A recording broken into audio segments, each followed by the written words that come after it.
Ah, le paranormal, la chose qui vise plusieurs types de personnes. Les personnes qui veulent toujours rester logiques et qui veulent toujours avoir une explication à tout ce qui s'est passé, qui est le propre du cerveau humain. Ou les personnes comme moi qui ont déjà vécu des choses et qui ne sont pas fermées à l'esprit peut-être d'un autre monde. Un autre monde ou des choses qui ne peuvent pas être expliquées. Personnellement, j'y crois, mais je ne suis pas non plus crédule à toutes les histoires d'internet. Car internet regorge de fake, et j'en fais mon propre avis. C'est pour ça que je vais vous expliquer pourquoi je crois au paranormal. Alors bienvenue dans mes histoires paranormales.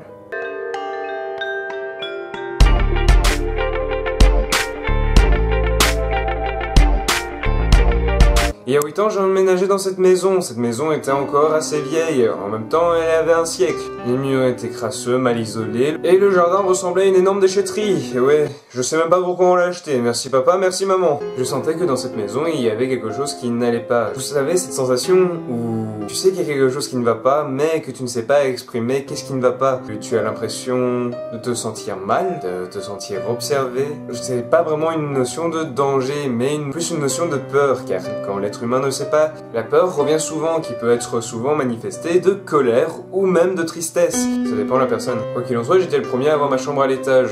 Et monter à l'étage deviendra pour moi un moment difficile, un moment de peur. Je vais vous expliquer pourquoi. Bien sûr, c'est pour ça que t'es sur la vidéo. Et t'as envie de savoir? On va pas se le cacher, t'as envie de savoir aussi. Et même moi, j'ai envie de te le dire, et tu vas le savoir tout de suite. La raison qui me faisait aussi peur quand je montais à l'étage, c'est parce que je voyais une dame qui m'attendait sur les escaliers. Et elle me regardait toujours d'un regard fixe. Et quand je montais, elle se mettait sur le côté et elle me suivait. Elle restait toujours à côté. Alors, ma première réaction quand j'ai vu cette dame, c'est... Bah, je lui ai dit bonjour, je lui ai serré la main, je lui ai demandé si elle voulait un café, si ça allait. Plus sérieusement, la première réaction que j'ai eue, c'est le déni. Je m'étais dit que c'était peut-être une hallucination liée à certains types d'ombres, où j'essayais de ne pas y faire attention. Mais de plus en plus que je restais à l'étage, de plus en plus, j'avais l'intime conviction que cette dame existait vraiment, ou que ce n'était pas normal que je la voie. Et ça s'est confirmé avec d'autres choses qui se sont passées dans ma chambre même. Et c'est ce qui m'a fait prendre l'intime conviction que ce n'était pas juste mon cerveau qui me jouait un tour, malgré que ça peut être encore expliqué. Je ne suis pas encore fermé à l'idée que ce soit faux, que ce soit mon cerveau qui est tout inventé, mais attends la suite de l'histoire pour pouvoir enfin dire ton avis, car pour moi il sera très important. Donc un soir, quand j'allais me mettre au lit, on éteignait la lumière, j'avais plus forcément peur du noir, j'avais quand même passé un âge, je crois que je devais avoir 9-10 ans. Je voyais toujours la dame dans le couloir et près de mes escaliers, mais je m'étais habitué au fait que c'était peut-être mon cerveau qui me jouait un tour.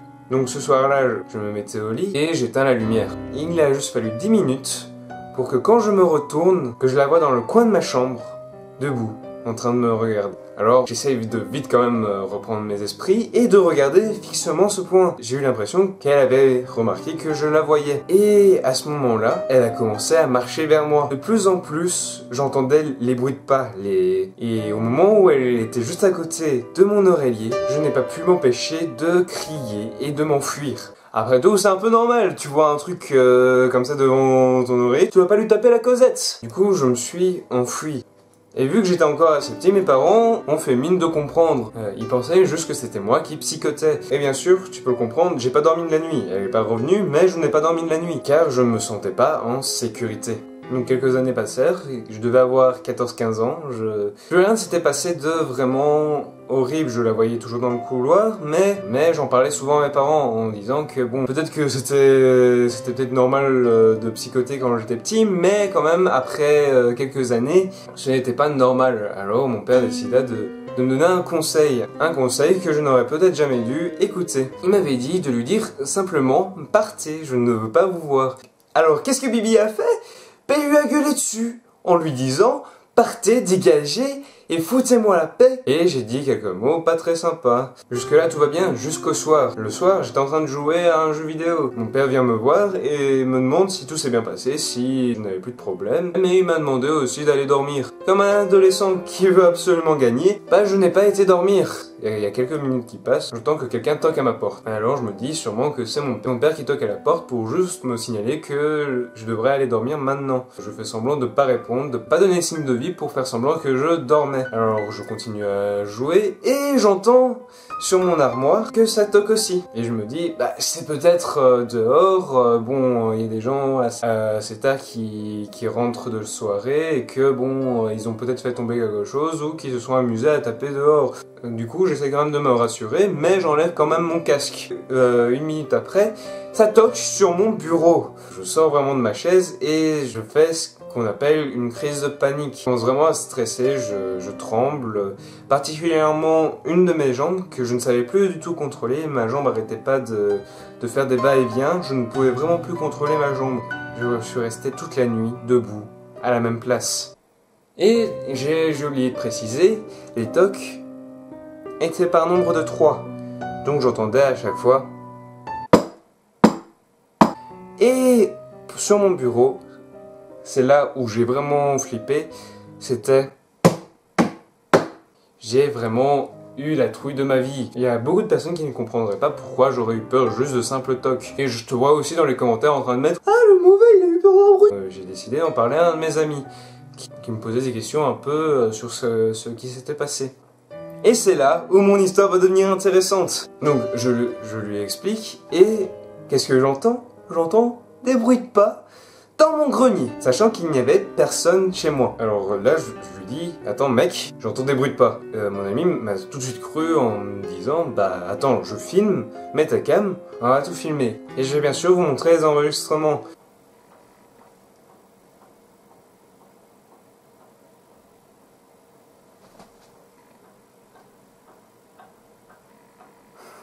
Ah putain, mais non!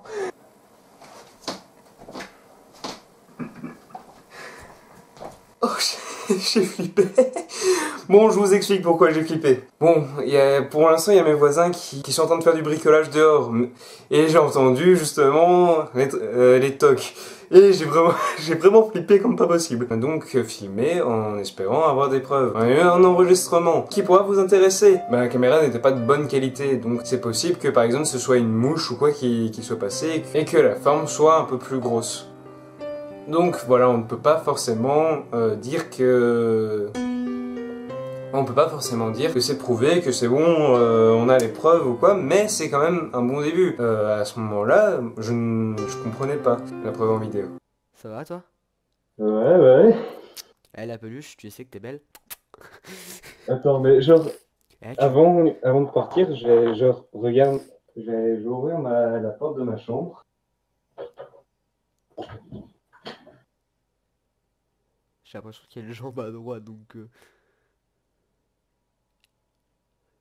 Tu vois quelque chose, toi, ou pas? Il y a quoi? T'as pas vu? Il y Non. avait un truc au sol qui a bougé, qui a fait... Qui est venu... Qui est... Vers le fond, qui est venu, qui est allé vers toi, et puis qui est reparti. Sans que tu bouges, ça a fait ça, et après t'as bougé. Alors, soit c'était ton bras parce que t'as voulu fermer, mais je pense pas parce que c'est venu de derrière. Non, je regardais, j'ai voulu... Et tu l'as vu toi? Non, parce que Non, j'ai parce que, regardé du coup, la c'est rec, hein. caméra. C'est rec, hein, du coup. Montre-moi. Là, c'est la fin de la vidéo. Je vous laisse me dire votre avis en commentaire. Si pour vous, ça peut être expliqué, ou comme pour moi, ce soit quelque chose de paranormal. Une partie 2 arrivera bientôt sur ma chaîne IRL, où je posterai des vidéos comme celle-ci. Donc abonnez-vous en masse pour découvrir la suite de l'histoire. Et je vous dis à la prochaine.